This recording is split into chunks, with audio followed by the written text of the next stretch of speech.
travel is statistically one of the most safe forms of transportation there is.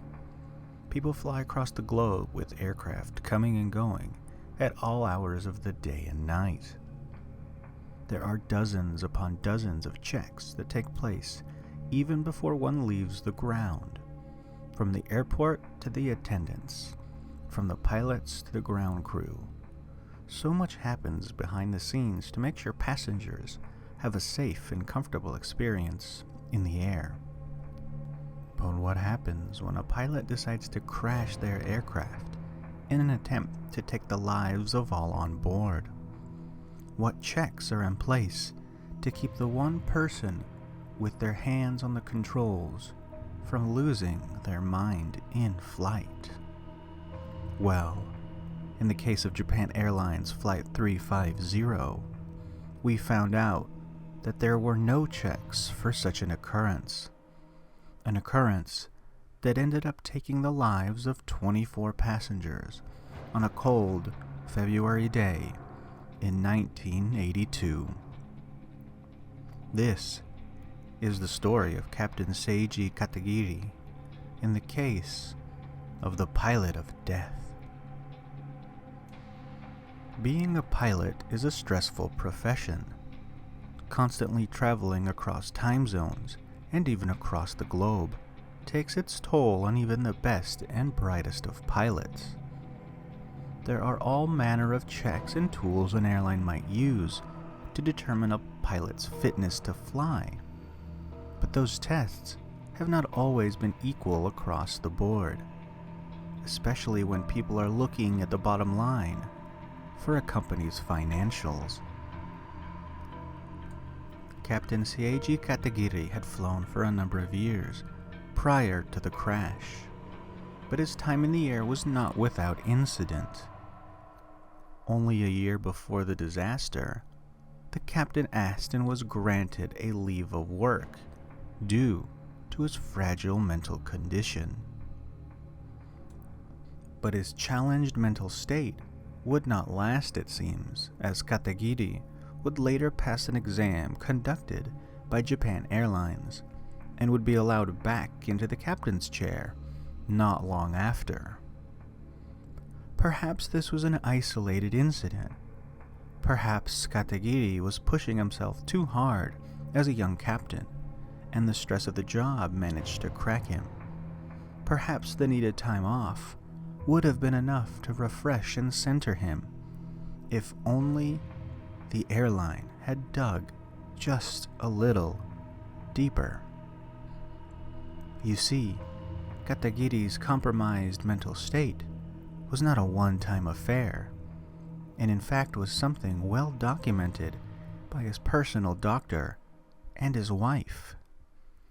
In fact, the captain had suffered from intense bouts of depression for a number of years. In one instance, police were even called to his residence because the captain feared that someone was tapping his phones and listening in to his private conversations. But the police determined this was not the case.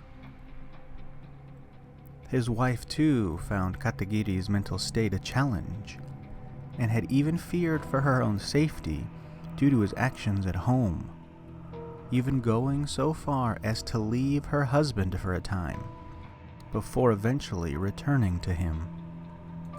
While on the surface, Japan Airlines only saw an isolated incident that they may have chalked up to stress, signs of a more serious and dangerous problem lay just under the surface, something that even a cursory investigation into the pilot would have uncovered.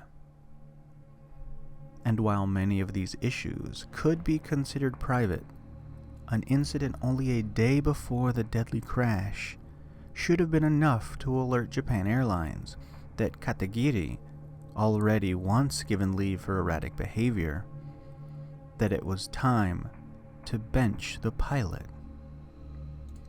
On February 8th, the day before the disaster, Katagiri was captaining a standard flight between Tokyo and Fukuoka, with the same crew that he would be paired with on the day of the disaster.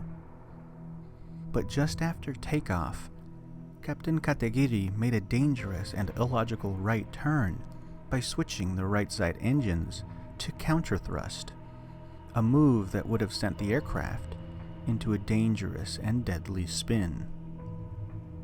Only the quick thinking of the co-pilot, a relative novice, having only logged some 450 hours in the sky, managed to save the plane from falling into a dangerous nosedive into the ground. It is not clear if the incident was fully or accurately reported to higher-ups, or if those in charge saw the report and simply ignored it, perhaps thinking that Katagiri was testing his young co-pilot.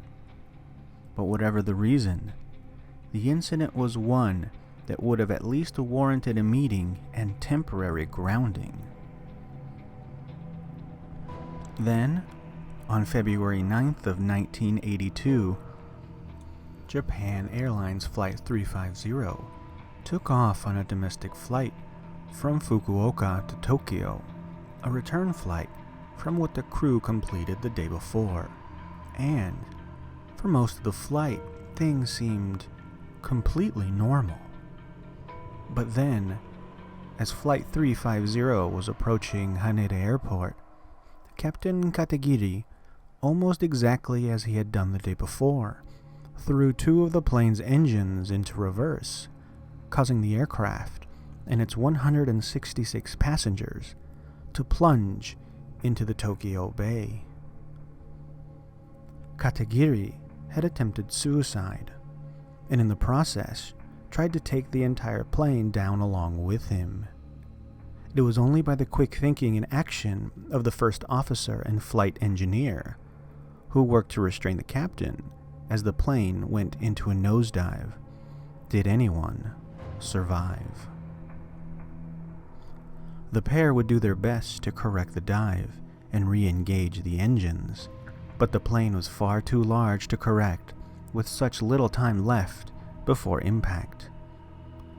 Thankfully, the two worked together to right the aircraft as best they could, landing it in the shallow water of the Tokyo Bay, only about 1,000 feet from the runway. Miraculously, the entire command crew would survive the hard landing, but the violent nature of the crash managed to take the lives of 24 passengers as the aircraft split apart upon contact with the water. Because the flight was so close to the airport, crews were sent out almost instantly to fish survivors out of the water, Captain Katagiri among them. And while the captain was one of the first saved, reports from his rescue crew stated that he tried to pass himself off as an office worker on board the flight to sneak past and avoid detection. And the move seemed to have worked, at least for a time, as news reports would run with stories saying the pilot of the downed aircraft was killed during the crash, all the while posting photos of survivors, Katagiri among them. Captain Katagiri was later found and apprehended not long after the incident and hospitalized. He would later state that, quote, "After I switched from auto to manual operation just before the landing, I felt nausea, then an inexplicable feeling of terror, and completely lost consciousness." His co-pilot seemed to corroborate this, as he noted that Katagiri was in a state of delusion just prior to the crash. A later medical report would state that Katagiri was indeed mentally ill, being diagnosed with schizophrenia. Because of this diagnosis by medical professionals, Katagiri would be found not guilty for reasons of insanity, and would later be released from a mental institution only a few years after the incident. Since his release, Katagiri has lived in an affluent coastal village, surviving off of his pension. mostly keeping to himself, only occasionally venturing out for evening walks. No longer deemed a threat to society. His neighbors most likely not even aware of who he is or what he did all those years ago. But while some might not be able to link his aged face to the event, Japanese society has not forgotten. The name Katagiri is baked into the modern Japanese lexicon, with Katagiri becoming something Japanese children now call each other when being dishonorable.